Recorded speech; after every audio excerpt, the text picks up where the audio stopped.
Hi, everyone. Welcome back to Conversations with Jackie and Bobby. I'm Bobby Angel, one of your hosts. Jackie was supposed to be with me, but changes happen. And I am really blessed to be hosting this conversation with you today, where I have Laraine Bennett and her daughter, Dr. Lianna Haidar, who have just written this really great book called Anxiety, A Catholic Guide to Freedom from Worry and Fear.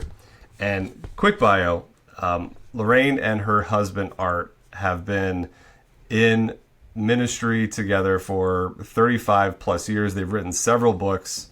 They're frequent speakers on marriage and family issues, both nationally and internationally. They have 4 adult children, 11 grandchildren, and their daughter is also in the family business of helping people in the psychological arts. Dr. Lianna Bennett Haidar is a clinical psychologist who works with clients to heal past traumas, reduce their experiences of depression and anxiety. And she focuses on healing trauma with the integration of faith and psychology. She has 2 kids with her husband. And I am really blessed to be here. Dr. Lianna and Laraine, thank you guys for being here. Thank you so much for having us. Yeah. I've been blessed by, Jackie and I both separately have been blessed by your books. I was, I think, second or third year in the seminary when I was reading The Temperament God Gave You. And Jackie would love to have you back on to talk about temperaments, because we can nerd out on that stuff. I thought it was a bit woo, but then I'm reading it and I'm like, oh, this is like really grounded and actually really applicable. And it was, you can't help but just start diagnosing all of your friends as well as yourself. And it really helped me also, kind of as a predominant melancholic, understand how I get lost in the weeds. Like, I lose the forest for the trees, especially in my prayer. So your work has blessed me, both Jackie and I separately, and now together with the newest stuff. So thank you guys. Oh, gosh, you're welcome. That's great. It's good to hear. Yeah. So I read the official bios, but tell me a little bit about yourselves in your own words. Your upbringing. Did you grow up in the Catholic faith? And then we'll get into specific anxiety we'll talk about anxiety for the bulk of this conversation. Mm-hmm. You want me to go first? Yeah. Sure. Okay. Yeah, actually, cradle Catholic. Yeah. Also, my husband, Art, co-author. He's also Catholic from the very beginning.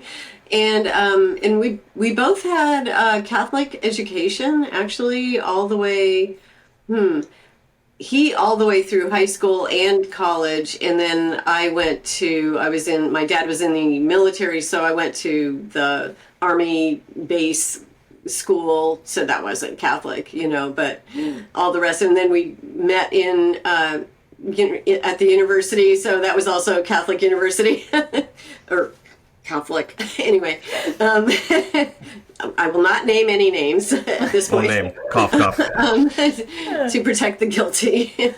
No. Anyway, and so we were pretty much Catholic the whole time. We were more like, I would say we were like your kind of casual pew-sitting Catholics, if you know what I mean, just not really too participatory, until we, at one point, Art got a job in Germany where we were working with the military, and we ended up meeting this priest who was a chaplain in the Army, and he was just on fire, and we had never experienced this before. And he really helped us, he totally invigorated our faith.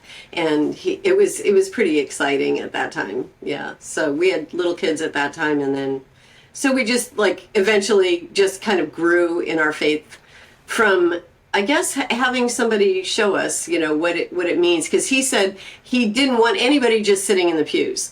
And he actually called everybody out and said, look, you can't, that's not it. You're not supposed to be here just on Sunday. You're supposed to actually be participating and doing things for the church and evangelizing. This is part of your baptismal promises.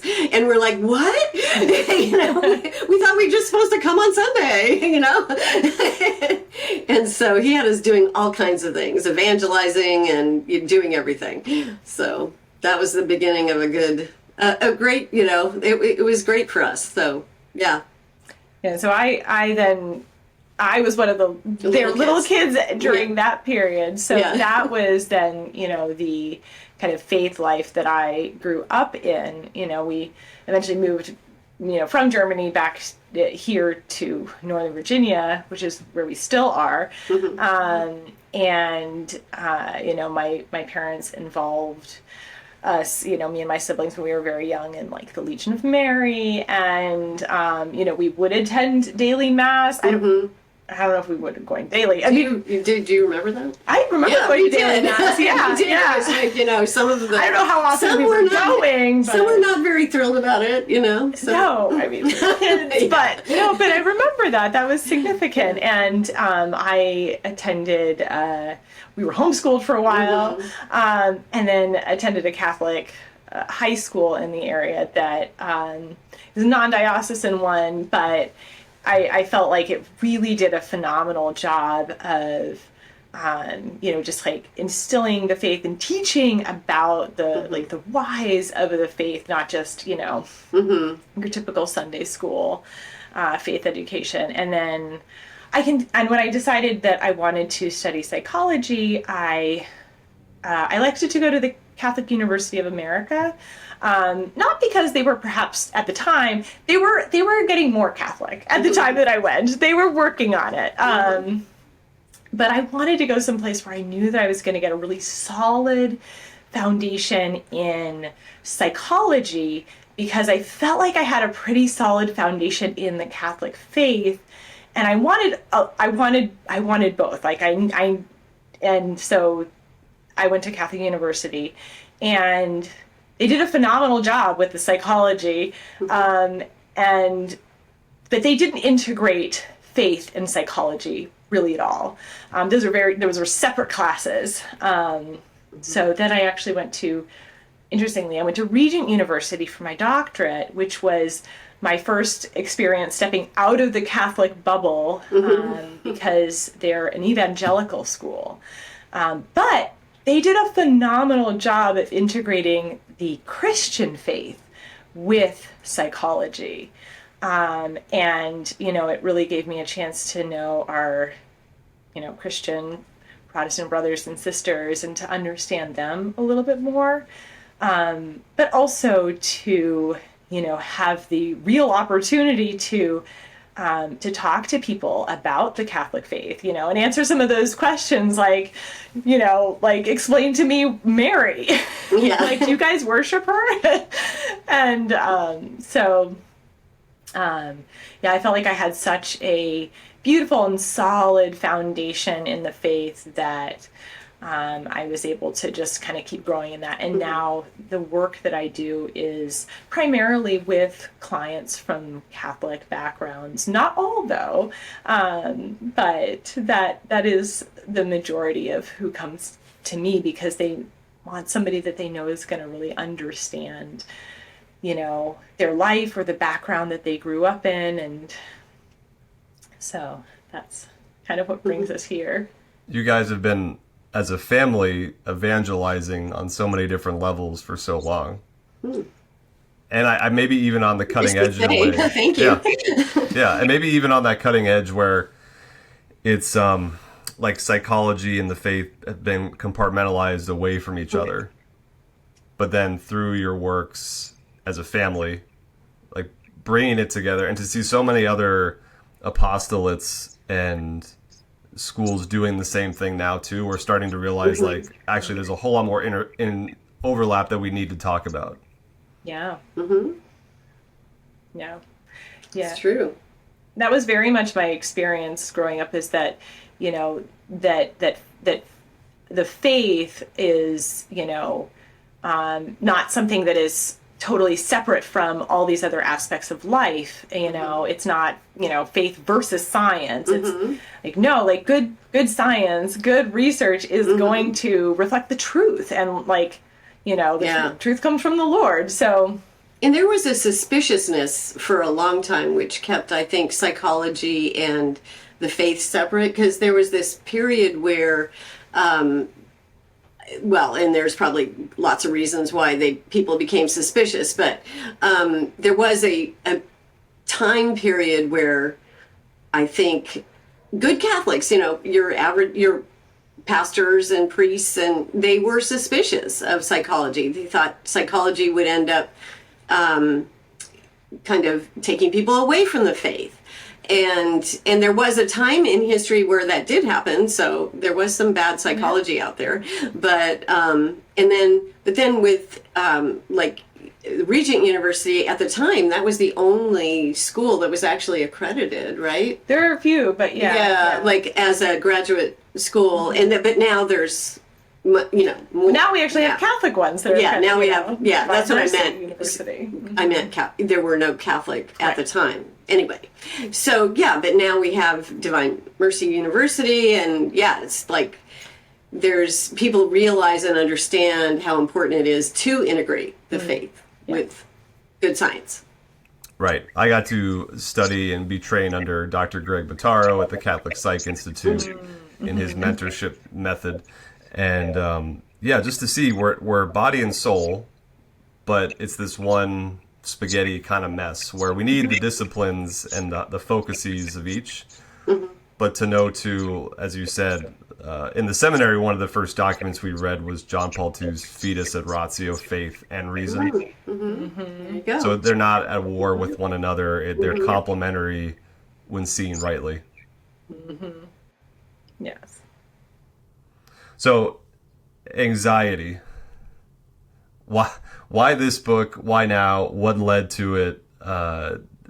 Feeling called to put this resource out there, which I found it to be very readable. You have a great blend of anecdotes, saint stories, brain science, and practical advice. So I really delighted in the book itself. But what led you to write it, and write it not just, to write it with amongst three people? Yeah. So myself and my father were both clinicians in the mental health field. I'm a clinical psychologist. He's a marriage and family therapist. And just in our clinical work, that we see a lot of anxiety. I don't know if I have any, I don't know if anybody who walks through our door doesn't have some dose of that. But what we were really, but that's standard. That's what we expect. What we were really noticing is that just in everyday life, friends and family, even like me within myself, more recently, like just in this increase of this experience of anxiety. And so, we wanted to tackle this from pretty broad perspective. We wanted to tackle, to address it both, for the everyday person who's struggling with anxiety, but maybe not to a clinical degree, right? Clinical anxiety is kind of the presence of, worry, fear, nervousness, physical symptoms that go on for a significant sustained period of time, like 6 months or more. But most of us are going to meet a subclinical experience of anxiety at some point in our life. And that just seemed to be happening more and more. Again, friends and family. I felt like, we, as a family, were just talking about it more, talking about what we were seeing more. And I think the question, and it had been thrown around a few times, like, hey, what if we write a book together? And so one day, I think maybe my dad suggested writing this book together on anxiety. And I'm like, sure. I think I had just had a baby. So I was like, yeah, okay, whatever. That's great. Yeah. And then brain fog. I know. And then like, I don't know when, suddenly my mom shows up and she's like, so, about that I have book. a contract for us to write this book. and it was it just kind of rolled from there. And it was, it was an incredible process writing the book with my parents, because they together have written many books. My mom has written a few on her own, which I don't know how someone does that. I highly recommend writing a book with your parents who are published authors already. It makes the experience a little bit flowed. From my perspective, flowed really well. We worked together very well.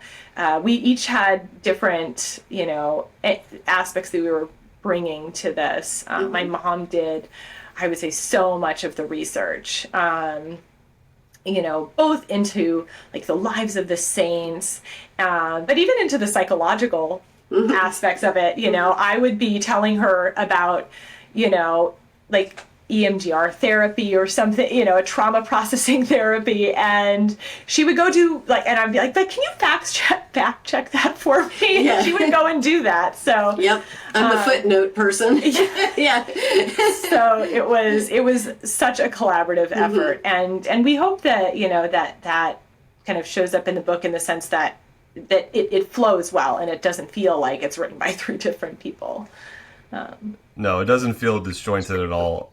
It was a pleasure to read it, and you do a beautiful job blending the solid beliefs of our faith and the witnesses who've gone before us who also had scrupulosity or anxiety or worries, but with the modern psychological methods that are bearing fruit, such as mindfulness, EMDR, reframing, and you even give practical, okay, well, how do I do this in little ways? Yeah. Well, I think one of the questions is that we I felt what needed to be addressed was really that question that, Jesus tells us, be not afraid over and over, and he says, don't have any anxiety, or St. Paul says, have no anxiety whatsoever. And then you wonder, as a Catholic Christian, you say, well, okay, so I'm anxious. Does that mean I'm a bad Christian, or I'm not practicing my faith properly? And so you want to ask that question and answer it, and then so we look to the lives of the saints, and there were many saints who really suffered from anxiety. So they definitely did have anxiety in different types and forms, like Saint Alphonsus Liguori and scrupulosity, for example, or Saint Therese of Lisieux, or Saint Jane de Chantal, or Brother Lawrence of the Resurrection, for example. And so all these saints struggled with it, and deeply struggled. And I think that but they didn't settle for it. And that's one of the things we want to say, this is a serious problem. It can be very distressing, and yet with the help of good science and psychology and our faith, we can do something to overcome it. We don't need to settle here. I felt bad reading the book. You talked about the fear, Laraine's fear of going on podcasts. Yes, terrified. I'm terrified. Yes, and we had already scheduled this, and I'm like, oh no, I'm part of the problem. Yeah. Has that gotten better? Oh yeah, it's definitely gotten better. Yes. That's good. Well, I had to write a whole book about this. To Exposure response prevention. Yeah, no, exactly. Make her go on all the podcasts. Yeah. No, but actually, it really did help to talk with Lianna. Dr. Lianna, can you please help me? Because I was I had the podcasting thing due to prior books. I had written the book on Saint Therese, and then prior to that, I did the Know Thyself game. So I was on all these podcasts, and I had intense anxiety. And I'm not I'm not just an anxious person. So for me, it was like, what is this? Yeah. So. Yeah. Well, and that would be a good point to define our terms. I think people know a sense of anxiety. What do we mean by it? We use the word all the time, but what is anxiety? And why does it occur? So anxiety is usually described as a feeling of worry or nervousness or fear. And it's typically about a future threat.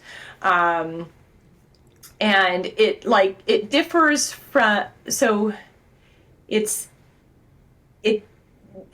fear is the body's emotional response to usually an immediate danger. The fear response is that fight or flight response that is designed to literally save our life. The amygdala in our brain, this little almond shaped part of it that like fires and will, like help you, run from danger, freeze if that's what you need to do. The problem is that fear response in many of us can get triggered either too frequently or inappropriately or to the wrong degree.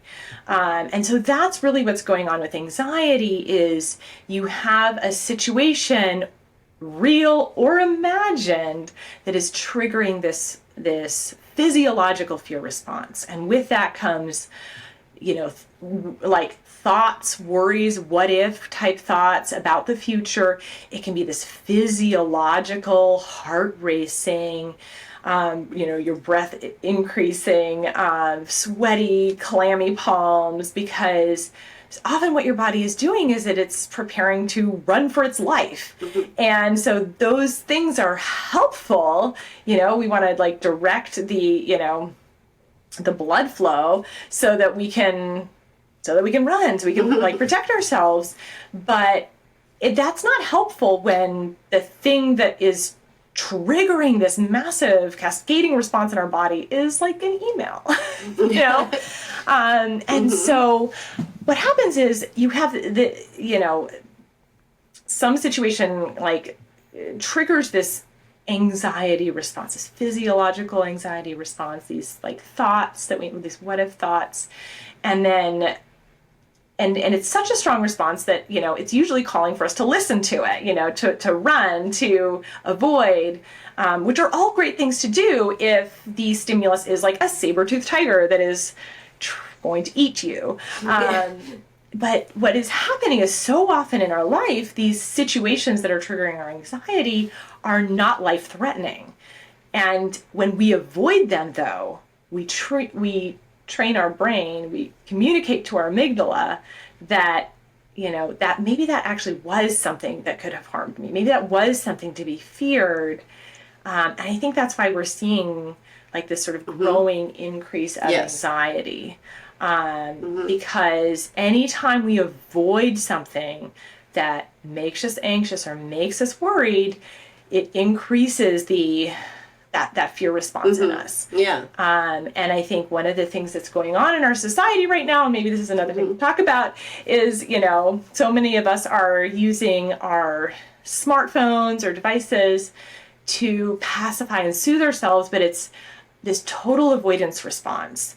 And so unwittingly, I think we are all we're feeding the amygdala into fearing and growing fearful of more and more things. And we're, anxiety is usually about not something that is like currently happening to me in this moment. It's usually something in the future.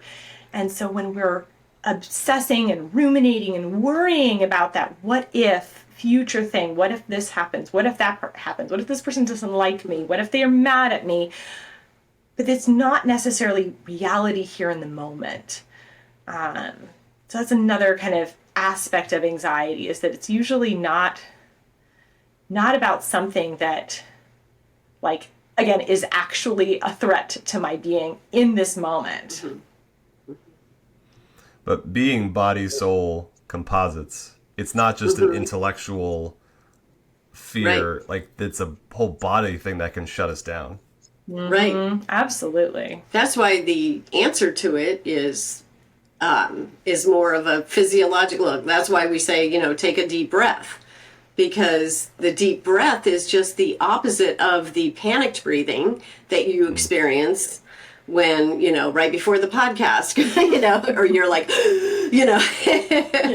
So it is a complex thing, is that's one of the things you can try, is the deep breath, because it's just the opposite. And it tells your amygdala, well, maybe I don't need to run or jump out the window or whatever it is. Yeah. Yeah. Breath work is so elemental in that way. And my wife and I love John Paul II, his theology of the body. And so even looking at it from that lens and the elementalness of the breath, how God breathes life into creation, and Jesus, the Holy Spirit breathes, like Jesus breathes on the disciples. And it just to like calm you down. That's why breath work is so like simple, and we kind of like, no, it's got to be more complicated than that. It's like, actually, no, just be, because it also brings you back to the present moment. Yeah. Right. Exactly. And usually the present moment is not that bad. Like, you know, like something that I'm, you know, will often say to people, like, you are safe right now. Like, you are safe right now. There might be a lot going on. I can't promise you safety even 5 minutes from now, but right here, right now, like, we're okay. Like, we might be feeling anxiety, we might be struggling with a lot, but, you know, so, like, you know, nobody, I'm not physically under attack at this moment. And that is that we lose sight of that in the midst of anxiety. When we're feeling anxious, we're feeling very unsafe, but sometimes it's nameless and faceless. You know, it's this, again, what if future thing that is kind of hanging over us. So what are the go-to ways that we typically try to handle anxiety? There's so many. I was thinking almost any. I can think of so many things. All the things. Everything. Yeah. All the things. Yeah. Well, breath. You mentioned that. Yeah. That's. Oh, well, no, the things that we. You mean the things we shouldn't do. The unhealthy things we unhealthy. cope. Yeah. Like, gosh, scrolling on the phone was that. That is so classic. That just makes people more anxious. I think that our phones are just becoming, our phones or tablets or whatever, they're just becoming this sort of numbing device, but and it's addictive, and I think that is, you know, it's a distraction, and it causes anxiety, and I think it serves to increase the anxiety. Yeah, but I mean, it increases it because you're also, because of the avoidance factor, so you're causing your amygdala to grow, but also because of what you're seeing on there causes anxiety. Right. You know what I mean? So it's like a double dose of increase. But also, one that's unusual, I mean, not usually thought of, is like worrying itself is a response to anxiety, but it's not helpful. The ruminating. Right. So basically, it's a bad coping mechanism. Yeah. But that's what we do in the middle of the night, 9 times out of 10, I think. Like, you wake at 3 a.m., you wake up, and what do you start doing? You start thinking of those things, all the things. And maybe you call it, I'm just trying to plan. I'm just, you know, just trying to think through but it's... No. Yeah, that's probably just worry or rumination. Well, any avoidance, because even you got the go-tos of drug or alcohol or pornography, but then I was laughing in the book because you also said just like the productivity, even of I can justify always staying busy because look how productive I am, and I gotta listen to a podcast, and I gotta always have music on, and like not realizing what am I avoiding. And actually, is even these good things creating an uptick in anxiety? Yeah. Right. Anytime we avoid it. Yeah, we know that there are some things that are like bad ways to deal with anxiety. Yes. But, you know, anything, even good things can be avoidance, can be used as avoidance techniques, you know. So some of it is really just, you know, try to become aware, like tuning into our bodies and, you know, like, am I like always turning on music or something because I can't be alone with my own thoughts? There's nothing wrong with listening to music. It's great. It's incredibly helpful. Like that's often something that I would recommend to people to do, you know? But it's the rate and the degree to which we do it. And it's also the, you know, but can we function without it question that signals whether or not we are becoming reliant in an unhelpful way on a coping mechanism. Right. Is anxiety good, though? I really appreciated this chapter where you gave a little bit of space for, like, what about grit? Like, what if my anxiety helps me? Like, it keeps me on edge. And like, I appreciate that you even kind of validated that maybe push, because we are kind of seeing maybe a swing against the helicopter parenting. Like, our kids need more grit. Our kids need more grit. Our kids need to just like get on with it and stop talking about everything's too therapeutic. So even just acknowledging, like, could you say a little bit about that? Like, is there good anxiety? I think anxiety in and of itself is probably not good, because it's sort of the manifestation of, but I think that what can be good is sort of tolerance for distress, like distress tolerance. That is a skill, the ability to handle difficult stuff. And so that difficult stuff, you mentioned helicopter parenting. As of a few days ago, I recently became one because my 3-year-old son broke his arm. And so now I can't let him do anything. No, please.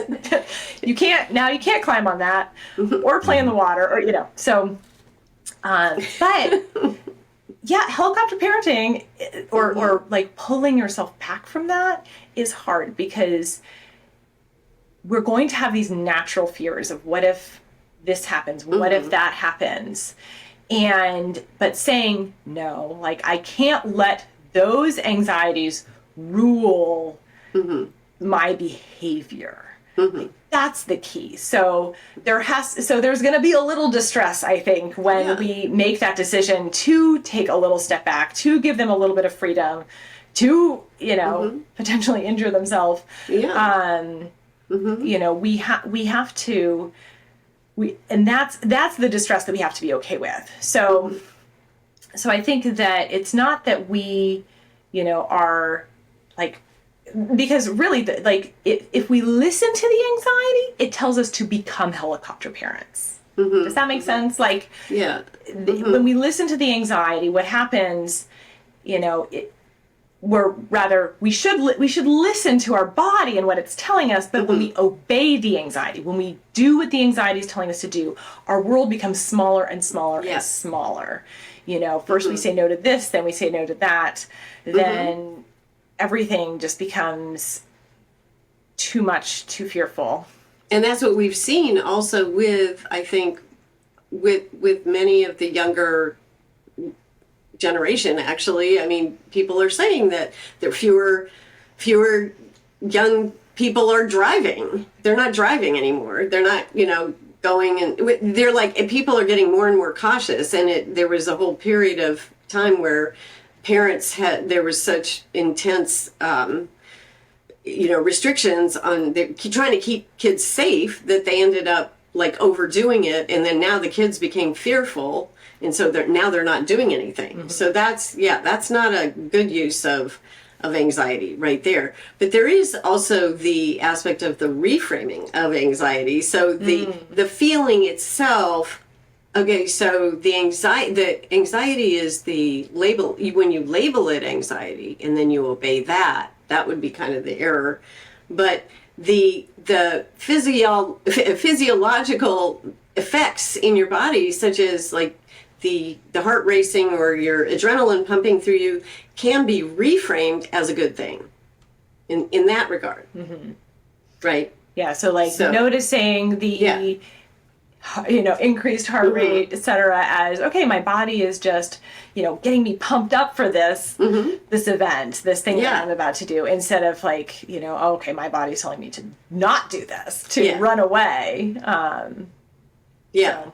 So that's the reframing aspect, the how you see it.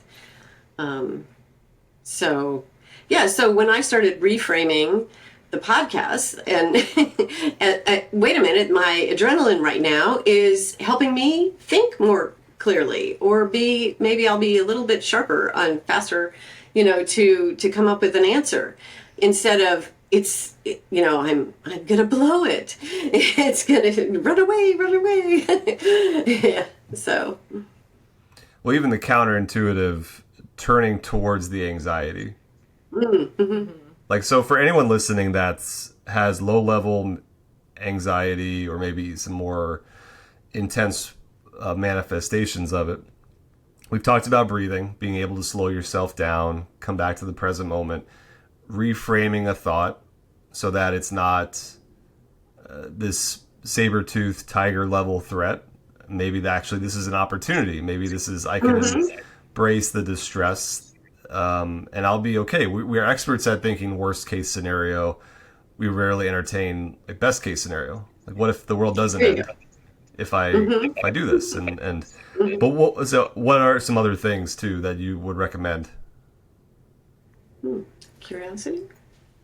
Yeah, so that idea of like stepping into the anxiety. So first is, recognizing what's going on with our body, right? So anxiety is this alarm system going off in your body. And just like, if the fire alarm was to go off in this building, you don't want to just throw open the window and jump out it. So first of all, we remember from being in school, fire drills. One of the things that they do is that they're like, when the alarm goes off, we want to have a plan for what to do. So that you're not just panicking and jumping out a window, and so that's kind of what we want to start doing, is noticing the alarm bells and start to practice, develop a plan for so noticing it, but then, resisting the urge to just panic and run. Even if there was a fire in this building, there are still steps to take, right? You test the doorknob to see, is it hot? Can I go out? Like maybe there is smoke, are there signs? And you evaluate, even in an emergency, there should be some evaluating steps that happen. And yeah, it might come to the point where you're like, the only safe exit is the window, but maybe that has to be an absolute last resort. And so, with our anxiety, that when we're experiencing it, we want to try to notice it, notice the thoughts in my brain, notice the feelings in my body, the physiological sensations, the heart racing, but pausing and becoming curious about it. What are the thoughts that I'm having? Is the situation dire? Is it life-threatening? Am I in danger now? And generally, we might be, but generally we're not, if it's anxiety.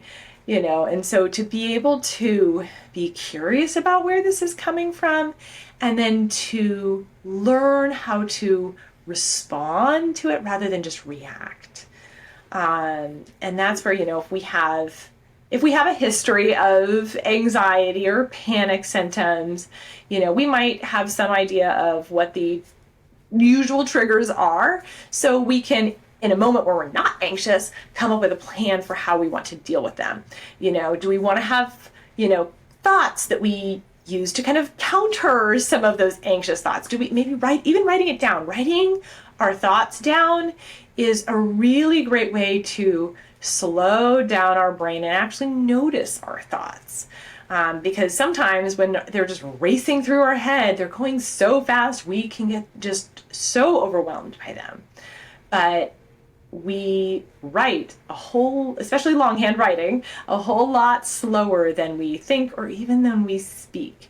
So sometimes that can, be a way for us to see the thoughts that are going through our head and notice them, and gives us then the opportunity to maybe think a little bit differently about them, and to ask ourselves, okay, well, what do I want to do? Do I want to, do what the anxiety is telling me? Do I want to avoid? Or maybe this is a situation where I should step into it. Whatever the situation is, the conversation with somebody I don't want to have, or a thing I have to do that I'm anxious to do. Maybe we just go ahead and, find a way to step into that. Either interiorly, notice that feeling, sit with that feeling, or doing the thing that makes us anxious. And I like the concept of leaning in, because it doesn't imply that we have to jump in like jump in the deep end and totally conquer the thing all at once. But leaning in is just kind of like, okay, I'm just going to lean into it. I'm just going to, okay, I'm going to approach it. I'm going to maybe look at it. And maybe I was afraid to look at it before. And so, that I like that kind of approach rather than conquering it all at once, or so it also validates that this thing is afraid, like or a part of me has a fear of this thing for a reason, and there's likely something that's happened in our past or our childhood that's led us to think this email will end my life, or public speaking will destroy me, and there will be no recovery from if I fail at this speech or this podcast or this endeavor. It's really real to that part of us. So I think on the one hand, not just like suck it up, grit through it approach. There's also like, to use the fire alarm metaphor, I don't just react to it and let it run my life, because I know then I'm letting this thing have too much control over me. Nor do I just take the batteries out of the fire alarm and just numb it to avoid it. Like you guys talk about that in the book too. I'm like, oh yeah, that's my go-to. Like, this is annoying. Just to acknowledge, like, a part of me finds this scary, and that's okay. We can say that's okay. But it also doesn't need to rule your life any more than it already has. Yeah. Right. You talked too about Jesus, because there's also this like, should I just pray it away? And this is where, again, I feel grateful for the time period we're living in, where you are seeing a much more harmony of the psychological sciences and the faith and all sorts of other things too, nutrition and exercise and the whole body. It's like the TOB. Jesus is already in the boat with us. In one of the later chapters, you talk about that. Can you share a bit of that? Because that really was like, oh, this is really good. Yeah, that was the there's several metaphors of that I mean, the saints bring up that example a lot, but one that really struck us was presented by a Dominican, where he was talking about how we sometimes think of Christ as kind of the coach on the sidelines, and also Bishop Conley used the same metaphor. But he's like, Christ is on the sidelines, he's coach, and he's going, and you're in the boat and you're rowing and you're going, and he's like yelling, pull, or coxswain, yeah, and pull, and he said, no, the Dominican pointed out, he said, actually, it's really more like you're sitting on his lap and he's helping you row the boat. And then after I saw The Boys in the Boat, I just saw that movie recently. It's like, and then I saw how hard the coxswain was working. I had no idea how important he was, actually. That guy was really important. But anyway, aside from that, that was a little digression there. But that like, he is in the boat with you, and he is right there, and you aren't just, he's not just your coach on the sidelines, or the cheerleader saying you can do it, and he's with you, he's helping you, or sometimes we're using the metaphor of he's asleep in the boat, and no, he's not asleep, he's still God, so he's got this. So we need to be more surrendering to that. And that's kind of that image. I don't know if that helps at all, but it's like, I think it just speaks to that. What's my conception of God? Is he the judge? Does he has his arms crossed on the sidelines, like just disappointed because I keep screwing up? Is he a genie that I'm only going to when I need something? Or is he the loving father who is holding me as I am really afraid to row, and he's not disappointed in that, nor is he just asleep at the edge of the universe, not really caring. Mm-hmm. It's like, what is my conception of God? Mm-hmm. Yeah. Mm-hmm. Do you guys have any parting words? I could keep nerding out on your book because it's so good. But as we land the plane for this conversation, as I said, Jackie would love to have you back on to talk about Temperaments and some of your other work. Any last words of encouragement for anyone who is struggling with anxiety or has someone in their life who really is being crippled by this? Yeah, well, so first is just that, we don't want to, I don't want to minimize like how incredibly difficult the experience of anxiety is. Like a panic attack, for example, that's one of the like signs or symptoms that somebody is having a panic attack is they literally think they're going to die. This physiological experience feels like it is killing them. And so anxiety, can be very intense and very real. So we don't want to minimize the distress that people can experience when they're having it, by just being like, oh, like, don't worry. Like it's much more than that. That's why we take a whole book to try to talk it through, to bring hope with the saints who really did experience anxiety themselves. Yeah. And, to try to bring, some, not all of the ones that are out there, but some practical tips for how to deal with it. But some people are gonna need a little extra help. None of us are really meant to do any of this alone.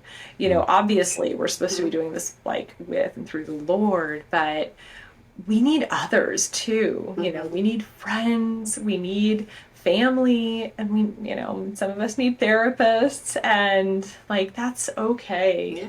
Yeah. Like if you can't, like, I don't know, if you don't know how to play tennis, it's like totally fine to go get a tennis instructor, why, that's probably a lot more simple and straightforward than trying to teach yourself how to deal with and manage your thoughts that have been ingrained in you for, your whole life. Yeah. So Yeah. So it's okay that this is hard to do, to change the way we think, the way we feel, but if we're struggling, there are things we can do.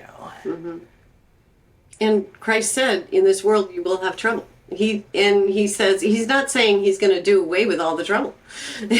So we will face this trouble, but he will keep us safe from the distress. So that's kind of, in him is our safety. So with him and with the support that you're talking about, with our family, our friends, our therapists, our doctors, our spiritual directors, all of the above, and with Christ and God, we can make a move forward.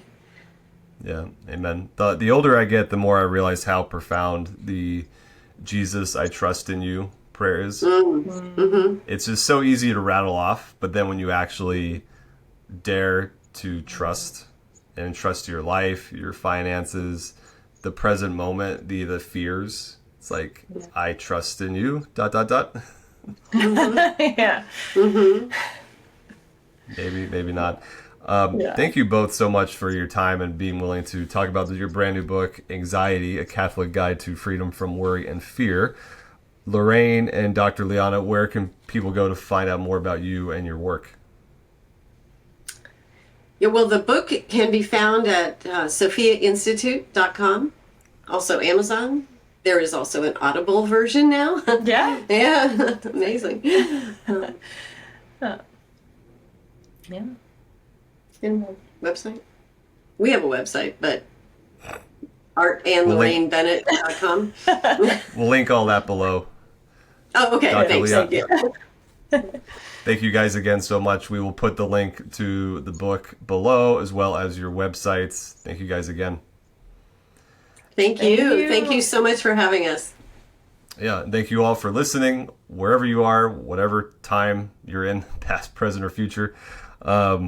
Thank you for subscribing. Thank you to the patrons who are keeping this show going. If you want to prayerfully discern whether to support us in our ministry, the Patreon link is below. Till next time, God bless.